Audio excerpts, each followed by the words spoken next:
Hi everyone, welcome back to my channel. If you don't know me, my name is Leah. I'm a collage artist. Today we're doing a two-part video, not like this one's one part and then there'll be another one, but there's going to be two parts to this video. I started the Pantone challenge and I have 16 pieces now. I brought those ones to the art show and a couple of them sold, which I'm super excited about.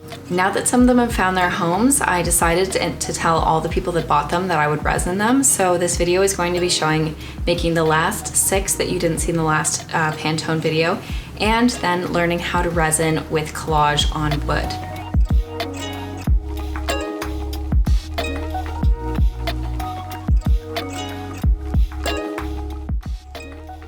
Now, if you watched my last video and loved the Pantones, this is your sign to do this project. I've never felt so free and just had so much fun doing it, and I'm so excited to continue to do this project.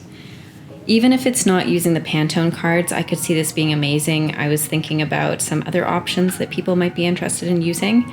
And what about using like postcards from traveling? Like what, maybe if you've been to a ton of countries, for example, maybe you could get a postcard from each and every single one of them and make a piece that kind of represents that.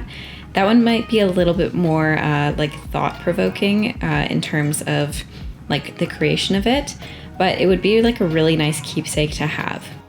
Another fun idea that I had was if you went to different like art galleries, for example, you could pick up like postcards from every exhibit you go to. As you saw in the last one with the cow, that one's an Andy Warhol, and I think that it's kind of fun to remix artists' work, especially with his mottos, and I read you that excerpt in a previous video. He's just very open to these types of ideas, doesn't think that anyone should really own any ideas, so I think that maybe even an Andy Warhol themed collection could be really cool.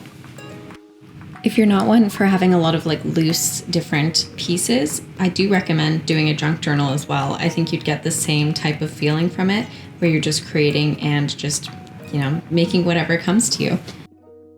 This is what I really love about these pieces, is it doesn't feel like my brain is actually creating them. I feel like it's like an unconscious creation time where I can really just disconnect, and I feel like I'm super in flow when I'm doing them. This feels like the equivalent of like working out as an athlete. It feels like working out as an artist. You're just trying to figure out what can work and having all these random shapes. The subject matter in these don't really matter. It's more about the composition itself and the colors. And I think that that's what really gets me going with this one. I really love it. This theme segues very beautifully into my old perspective when I was creating art. Before, I tried to make every single piece perfect, mostly because when I started with vintage magazines, I just saw them as so precious. I had made a folder, and I still have it today, of everything in the first batch that I thought was just insanely cool. And looking back at it 2 years later, I opened it and I almost laughed. It was so funny to see the things that I thought were invaluable at that time. Now, after several years of collecting, I know which pieces I'm going to use and which ones I'm not going to use long term. It was just so interesting to see which ones I thought were going to make the best collages at that time, and which pieces were so valuable that I wouldn't be able to cut them. And this isn't to say that I don't see the value in these magazines anymore, but more that I see the value in creating art that really represents me and what I want to create. I'm not afraid to rip up those magazines anymore the way I used to be.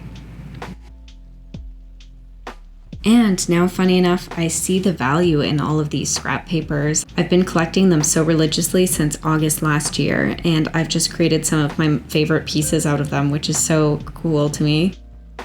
I love that I can take something that I used to not think was valuable and literally threw out, and now I'm making artworks with it. I think that's super cool. It's really cool to see these evolutions in my own work. It's really a sign to me that I'm growing as an artist, which is super exciting to hear and feel. And I definitely feel that way. It's like every day I can see the little improvements or me seeing something in a different light. And I think it's just because I've fully immersed myself in my artwork at this point, and having this YouTube channel has really helped me with that for sure. So I just want to thank you guys because, you know, having constant support and a really steady growth and a lot of encouragement has just led to this amazing opportunity for me, and I am so glad that I get to share it with other people as well.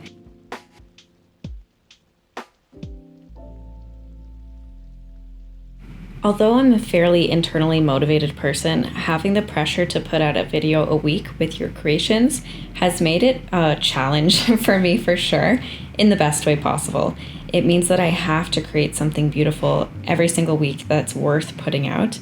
And even if it's not the best work, for example, I still want to put it out and show my process. I'm trying to think differently and learn as much as I can so that others can learn from me.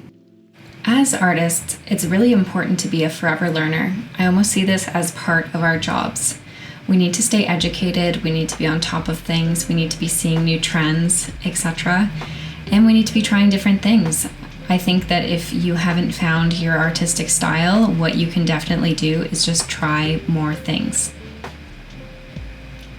As forever learners, we're forever changing our looks and feels, and I do think about what my work might look like in 10 years from now, and I do think that it would be substantially different. Even though I love the stuff that I'm doing now, as well in that time, I will change quite significantly. And when we look at famous artists and painters, sculptors, etc., we look at their early works first, right? If you ever go to a gallery, we're not looking at only one type of work that they ever did. You can see that their style changes over the years, mostly in 5 to 10 year increments. So I am really excited for a push, and I've been exclusively doing collage work for 3 years right now. But before that, I loved to paint strangers. There was something really fun about it that I really enjoyed, and I wonder if there's a way for me to combine the two. And it's funny too, because even though I've worked with so many different mediums, you might see that my work has a lot of people in them, people in hands, and there's other motifs that come up. And these are things that I wonder if I'll hold on to or if I'll move on from.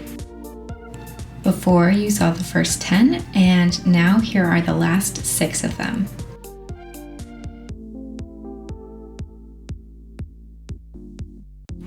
And because I had the pleasure of already doing the show, you get to have a little view of what they looked like there.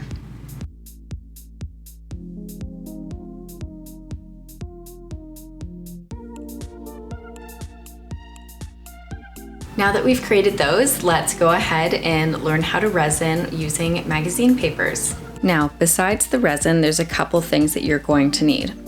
I always use some sort of plastic to cover my table or surface. Even if it's something that you don't care about, it'll just make it unleveled, and then you won't be able to do resin on that table anymore. So I highly recommend just getting some sort of plastic bag like this one that I use and just putting it across your surface. The next is with resin, you need to have exact measurements. This container has the ounces and different measurements on the side that you can use. As well, a spatula is the best bet. Wooden sticks have splinters on them that could get in the resin and you'll see it. This is perfect too because it has like more of a paddle shape, so it's going to be able to get all the resin mixed up perfectly. You're also going to need a heat gun. This is the one that I use, that is the Art Studio torch.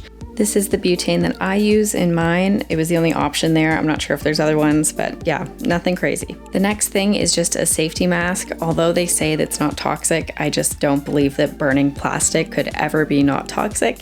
The next thing is just a nail polish. I use this one, it's just from a dollar store, but it's used when you get resin on somewhere where you don't want it. You can just pour a little bit of this on and it'll come right off.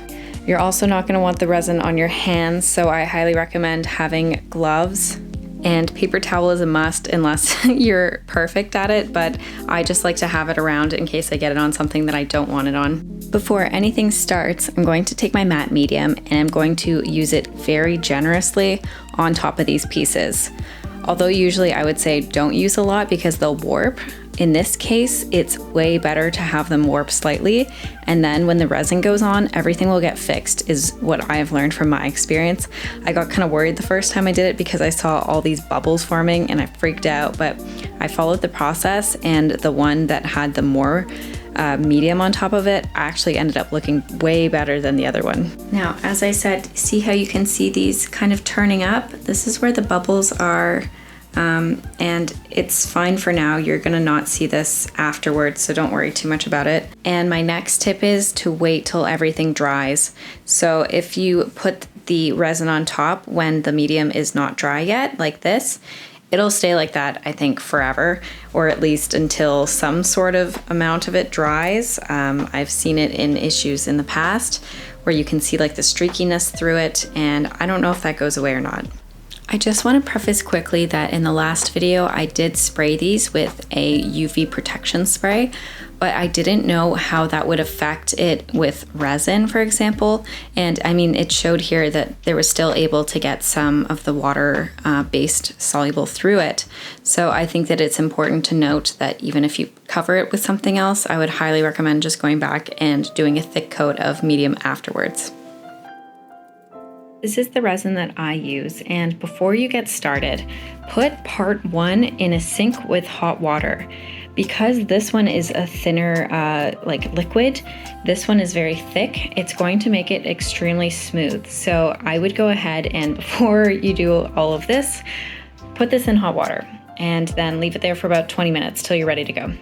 If you're looking to get some guidance on how much resin to use, I use art resin. It's got a calculator built into it, and here I put 32 by 48. So what I did is took the 4 by 6 and then times that by 8 to get this size, calculated it, and then it'll say that we need 53 ounces, and then usually I just do half of that because honestly it's been fine every single time. So I'm just gonna round that to 26. And then because resin is 1 part equal, I'm gonna do 26 divided by 2, so we're gonna need 13 ounces of each one. So let's get started with resin.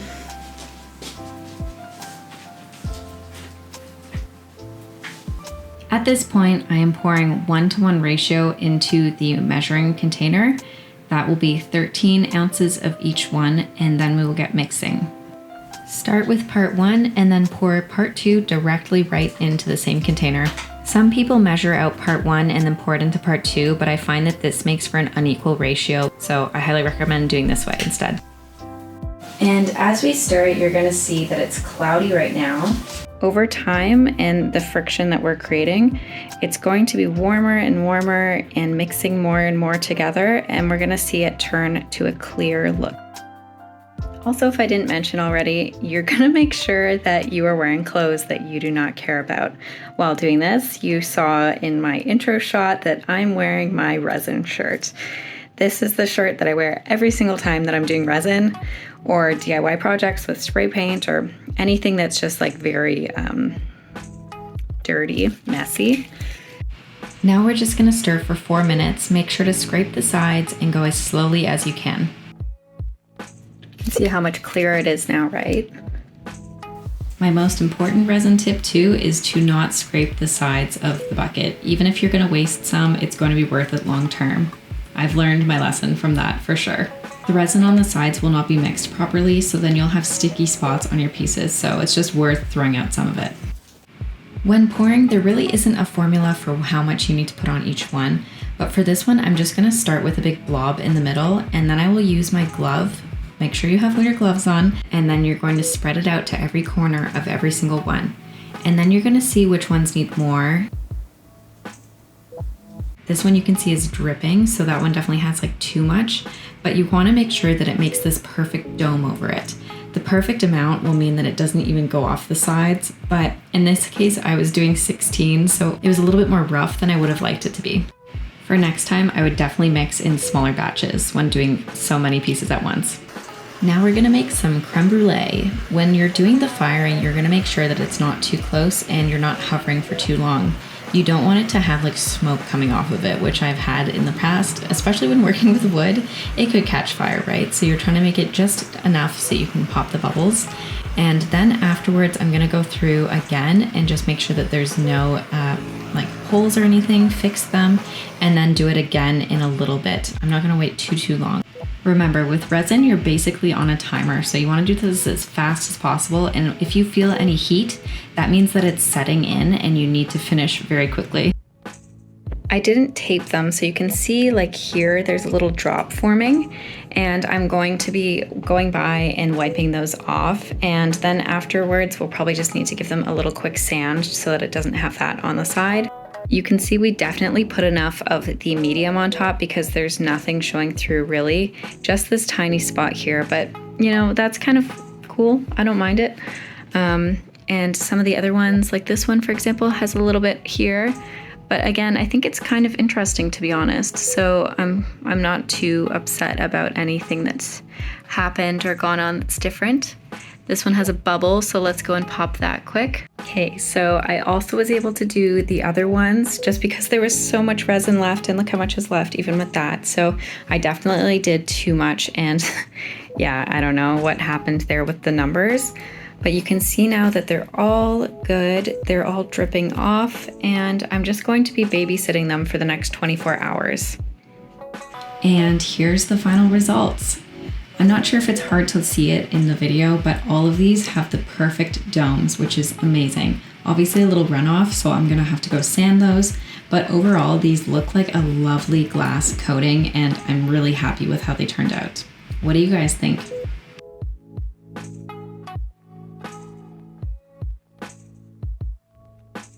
Well, that's all I have for you today. I really hope you enjoyed this video, and if you did, please give it a like and subscribe to my channel if you haven't already. If you have any questions, leave them below. I'm more than happy to help answer them, and I'll see you in the next video.